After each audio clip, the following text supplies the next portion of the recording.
بسم الله الرحمن الرحيم.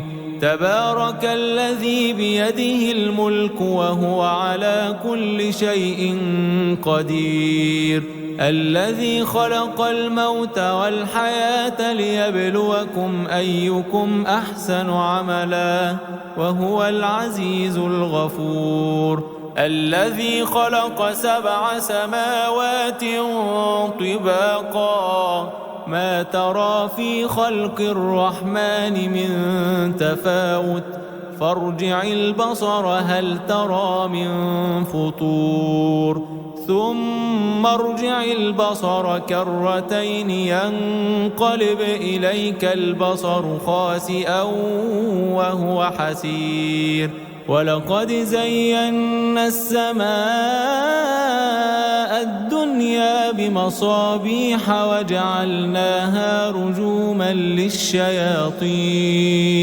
وأعتدنا لهم عذاب السعير، وللذين كفروا بربهم عذاب جهنم وبئس المصير. إذا ألقوا فيها سمعوا لها شهيقا وهي تفور تكاد تميز من الغيظ كلما ألقي فيها فوج سألهم خزنتها ألم يأتكم نذير؟ قالوا بلى قد جاءنا نذير فكذبنا وقلنا ما نزل الله من شيء إن أنتم إلا في ضلال كبير. وقالوا لو كنا نسمع أو نعقل ما كنا في أصحاب السعير فاعترفوا بذنبهم فسحقا لأصحاب السعير. إن الذين يخشون ربهم بالغيب لهم مغفرة وأجر كبير. وأسروا قولكم أو اجهروا به إنه عليم بذات الصدور. ألا يعلم من خلق وهو اللطيف الخبير. هو الذي جعل لكم الأرض ذلولا فامشوا في مناكبها وكلوا من رزقه وإليه النشور. أأمنتم من في السماء أن يخسف بكم الأرض فإذا هي تمور أم أمنتم من في السماء أن يرسل عليكم حاصبا فستعلمون كيف نذير.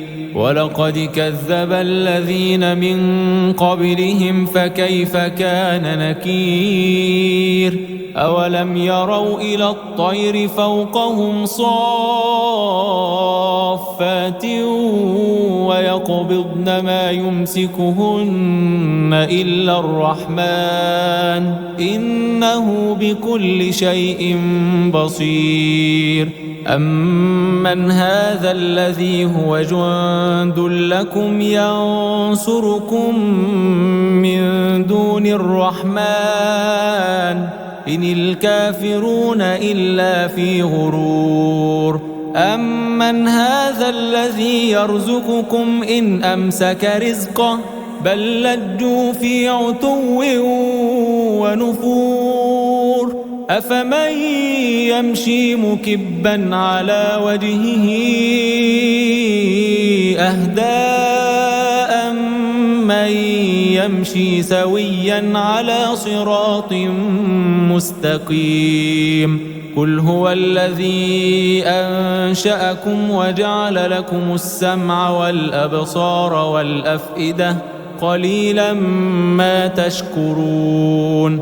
قل هو الذي ذرأكم في الأرض وإليه تحشرون ويقولون متى هذا الوعد إن كنتم صادقين قل إنما العلم عند الله وإنما أنا نذير مبين فلما رأوه زلفة سيئت وجوه الذين كفروا وقيل هذا الذي كنتم به تدعون قل أرأيتم إن أهلكني الله ومن معي أو رحمنا فمن يجير الكافرين من عذاب أليم قل هو الرحمن آمنا به وعليه توكلنا فستعلمون من هو في ضلال مبين قل أرأيتم إن أصبح ماؤكم غورا فمن يأتيكم بماء معين